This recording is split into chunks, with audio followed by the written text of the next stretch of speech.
Pensar criticamente é muito importante, mas infelizmente o que nós estamos assistindo não apenas no Brasil, no mundo todo também, é a repetição de dados. As escolas, as universidades têm se tornado excessivamente cartesianas, bombardeando o córtex cerebral com milhões de dados e, consequentemente, há uma reprodução desses dados e uma dificuldade de libertar o imaginário, correr riscos para produzir novas ideias, se reinventar no caos. Então, não apenas no Brasil nós estamos tendo dificuldade de desenvolver o pensamento crítico, claro que há muitas exceções, mas no mundo todo nós estamos assistindo à formação de repetidores de informações. Porque nas redes sociais houve uma mudança de paradigma na mente humana e nas relações humanas. Crianças e adolescentes, bem como adultos, se conectam com centenas ou milhares, mas raramente profundamente com alguém, incentivando ou cristalizando a solidão social, está próximo fisicamente e distante interiormente. O segundo problema é que a conexão consigo mesmo, ela é geralmente superficial, ou seja, não se consegue se interiorizar, educar a emoção, inclusive trabalhar perdas e frustrações e domesticar os fantasmas da mente humana.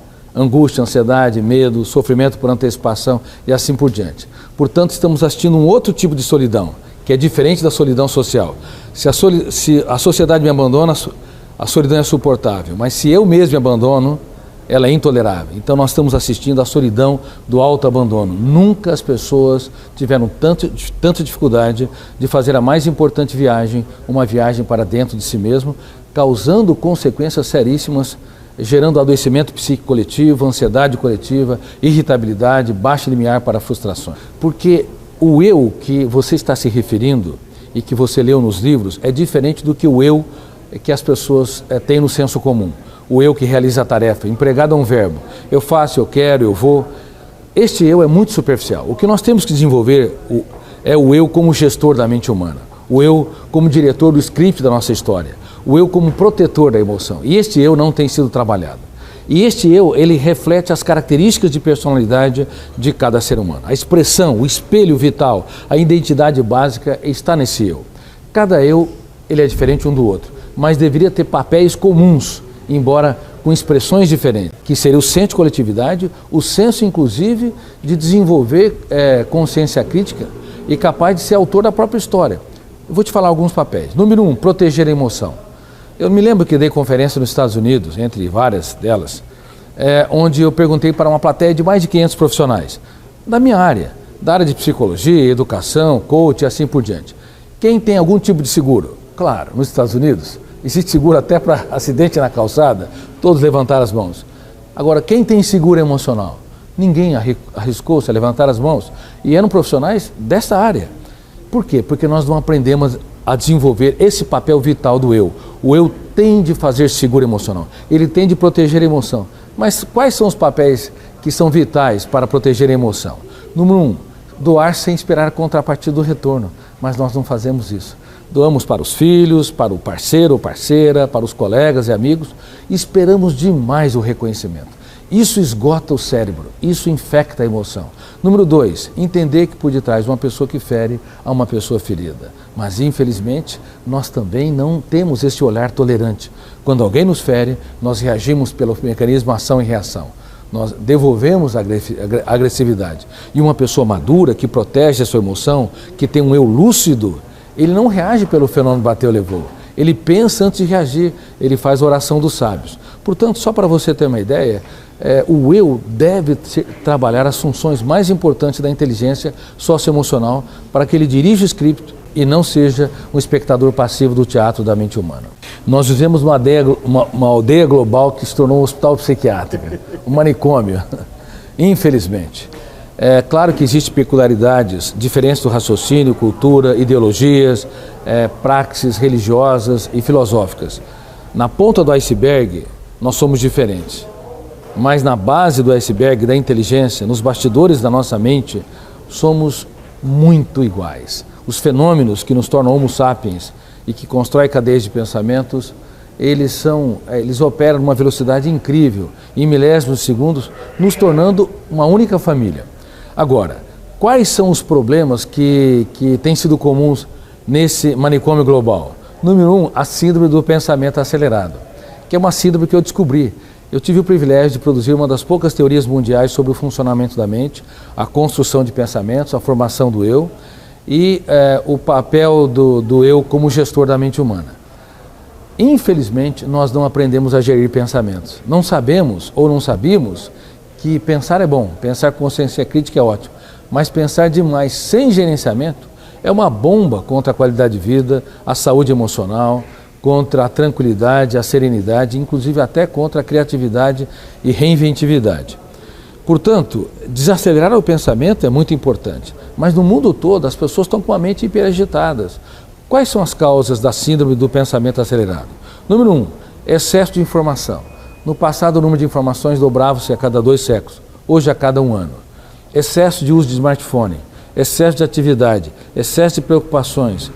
Todos esses excessos estimulam fenômenos inconscientes que lêem a memória sem autorização do eu e que nós não sabíamos que existiam. Sem falar no efeito físico, até porque uma mente hiperpensante gera dores de cabeça, dores musculares, nó na garganta, aumento da pressão sanguínea. Nós estamos preocupadíssimos que o emocional está atuando também na produção explosiva de câncer.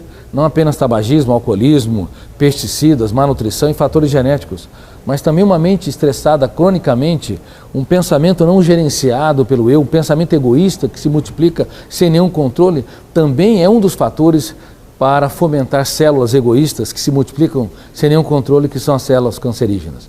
E em pesquisas com grandes oncologistas participando delas, inclusive pesquisas internacionais, eu tenho dito que temos que levar em alta consideração que o eu do ser humano, no mundo todo, não está aprendendo a gerenciar os seus pensamentos, a desacelerar a sua mente, a contemplar o belo, a fazer da vida um espetáculo único e imperdível. Bom, sucesso é importante, mas o maior de todos os sucessos é em ser feliz, é ter uma vida relaxada, é ingerir a própria mente humana. Eu já tratei de pessoas multimilionárias, inclusive bilionárias. Eu vi muitos miseráveis morando em palácio. Eles acertaram no trivial e erraram no essencial.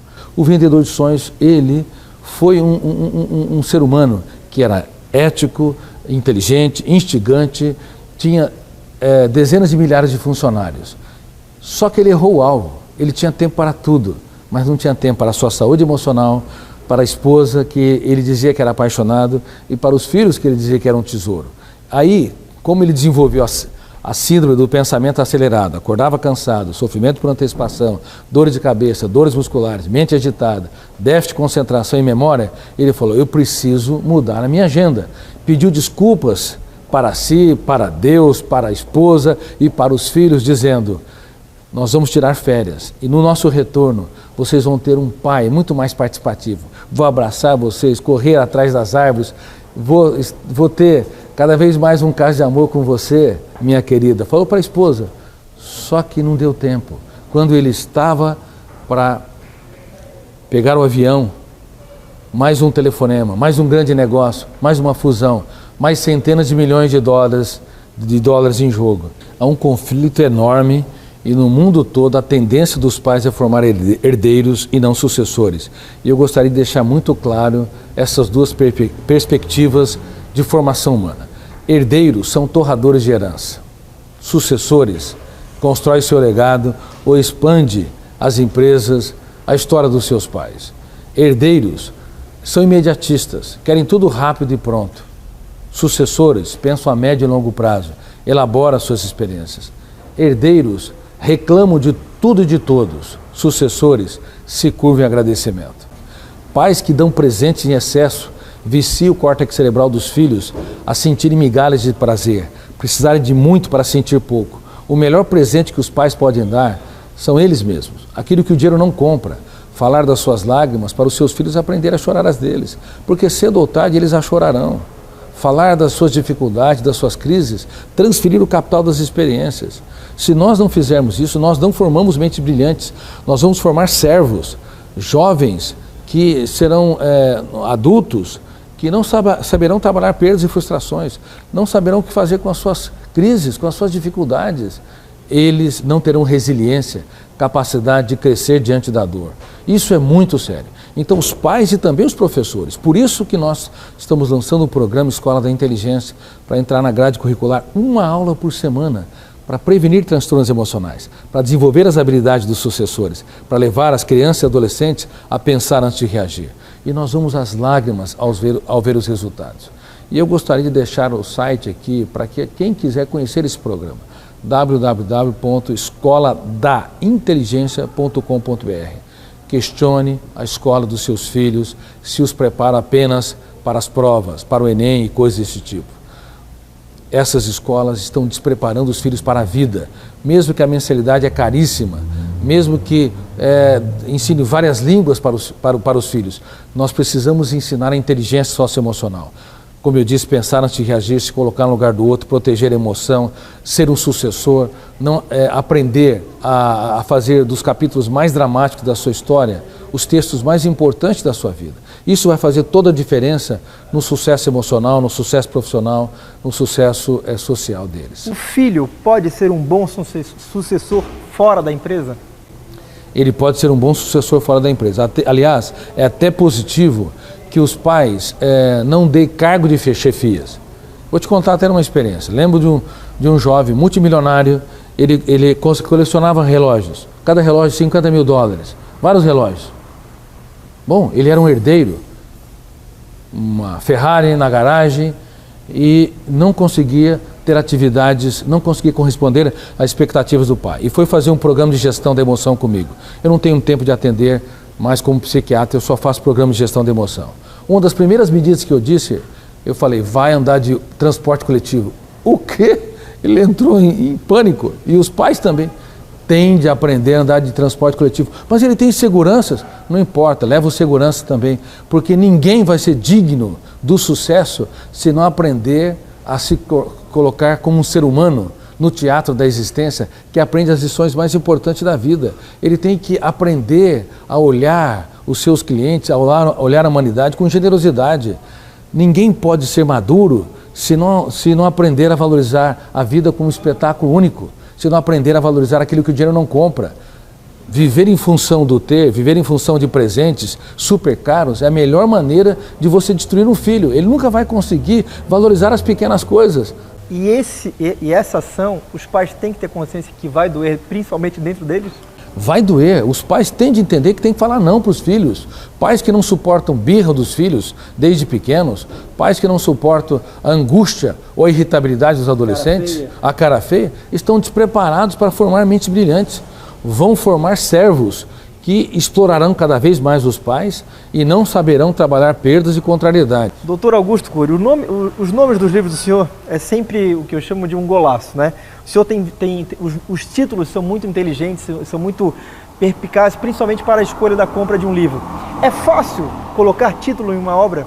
Não, não é fácil. Às vezes, nós elaboramos 20 títulos para escolher um deles. Então, o título tem que estar condizente com a roupagem da obra, com o tecido da obra, com a essência da obra. Por exemplo, Gestão da Emoção. É um título que vem através de técnicas que nós trabalhamos para que o eu possa se tornar protagonista da própria história, para que possa filtrar estímulos estressantes, para que possa diminuir o índice GEI. Sabe o que é o índice GEI? Não. Gasto de energia emocional inútil. Grande parte das pessoas tem alto índice GEI. Sofre por antecipação, ruminam perdas e frustrações do passado, são agiotas da emoção, cobram demais dos outros, cobram demais de si, têm a preocupação neurótica de mudar os outros. Celebram a derrota. Celebram a derrota, exatamente. Doutor Augusto Cury, que hoje à noite vai estar em Florianópolis. Senhor, existem informações que o senhor gosta muito de, ao escrever, se ausentar, ir às vezes para o campo, para a fazenda, buscar qualidade de vida. Florianópolis foi eleito inúmeras vezes como a melhor capital com qualidade de vida. O senhor já pensou em ir morar em Florianópolis? Olha, Florianópolis não é uma cidade, é uma poesia. Realmente as pessoas são generosas, o ambiente natural e o ambiente das praias são paradisíacos. O problema é que eu teria que me desdobrar muito para morar aqui. Eu recebo uns 100 convites para a conferência e atendo no máximo 5 convites por mês. Aliás, a sua agenda em 2015 já está fechada faz muito tempo. De 2015, 2016, talvez em 2017, eu acho que também, entendeu? Mas eu sempre abro espaço na agenda quando é para ajudar uma entidade. Por exemplo, nós vamos ter daqui uma semana, inclusive no domingo, o primeiro simpósio de orfanatos ou casas de acolhimento, onde nós vamos treinar vários psicólogos, pedagogos, para usarem o material da Escola da Inteligência. Eles vão receber gratuitamente para dar a melhor educação, as melhores ferramentas de gestão da emoção e para também libertar o imaginário para essas crianças que foram abandonadas pelos seus pais. Então, toda vez que tem atividades sociais, eu me desdobro, porque aquilo que o dinheiro não compra, o dinheiro que não pode pagar, é o que traz dignidade à existência humana. O senhor viaja muito, dentro de hotel, sempre com a cabeça trabalhando. Vem aí uma nova obra? Bom, eu estou lançando dentro de 3 a 4 semanas o livro Gestão da Emoção, como ele disse, mas também estou em fase de lançamento um livro que é para crianças e adolescentes, chamado Ansiedade, Como Enfrentar o Mal do Século para Filhos e Alunos. Estou preocupadíssimo com o assassinato coletivo da infância das crianças. Isso é muito importante porque assim, o seu livro, que é os seus livros, hoje o senhor tem o título de melhor, de escritor mais lido da década, muitas vezes chega aos adultos. Aos adultos. Mas é importante chegar no início dessa ponta do processo da sociedade, que são as crianças. Você tem toda a razão. Eu tenho falado para plateias de juízes, para promotores, Supremo Tribunal Federal e tantos lugares, sobre o trabalho intelectual escravo. Crianças que têm excesso de atividades, que ficam o dia inteiro plugado em smartphones, games, internet. Eles têm tempo para tudo, mas menos para ter infância, menos para se aventurar com o adolescente. E isso faz com que habilidades notáveis, mais importantes da inteligência, não estão sendo desenvolvidos, como tolerância, generosidade, paciência, capacidade de trabalhar perdas e frustrações, de filtrar estímulos estressantes, de pensar antes de reagir. Consequentemente, essas crianças e adolescentes vão se tornar adultos que terão muito mais chance de adoecer mentalmente, serão candidatos para os psiquiatras. Criança e adolescente precisam se aventurar.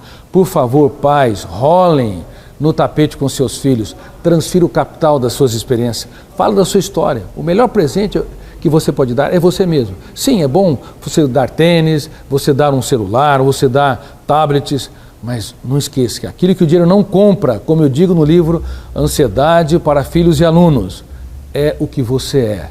Mas infelizmente no mundo todo, não apenas no Brasil, na China, na Rússia, em Israel, inclusive quando estava dando uma conferência em Israel, um membro da inteligência anotava tudo e falou: Dr. Cury, nosso país precisa dessas informações. No mundo todo estamos cometendo erros crassos. Nós esquecemos de ser seres humanos para os nossos filhos, de abraçar mais, se doar mais, elogiar mais e fazer do nosso relacionamento um espetáculo único e imperdível. Agora o senhor tem o prazer de conversar com o público através de palestras, chegar na vida de cada um, tocar através dos seus livros, mas a televisão é um canhão, a gente costuma dizer que é um tiro de canhão. Para a gente encerrar, se o senhor pudesse entrar agora no lar das pessoas e pudesse passar alguma mensagem nessa situação, nessa sociedade que a gente sempre fala que está muito doente, que está precisando de pensamento, o que o senhor pode falar para as pessoas que estão nos assistindo agora? É um grande prazer, em primeiro lugar, que o teu eu seja autor da sua história. E como autor, não tenha medo de sonhar. E se sonhar, não tenha medo de chorar. E se chorar, não tenha medo das suas lágrimas. Use-a para irrigar a sua maturidade. Dê sempre uma nova chance para si e para os outros. Saiba que uma pessoa de fato saudável e madura não é aquela que não erra, mas aquela que transforma cada erro numa oportunidade única para crescer. É aquela que julga menos e abraça mais, critica menos e aposta muito mais. Por favor, apesar dos seus defeitos, você não é mais um número na multidão, mas um ser humano único e insubstituível. Você pode fazer a diferença no teatro social. Eu hoje tive o prazer de conversar com o Dr. Augusto Cury, escritor, médico, psiquiatra, psicoterapeuta, eleito pela Veja, carimbo da Folha de São Paulo como o escritor mais lido do Brasil. Parabéns, obrigado pelo bate-papo e volte sempre a Santa Catarina, a gente precisa ouvir o senhor. Obrigado pelo carinho. Forte abraço. Foi uma grande honra estar com você.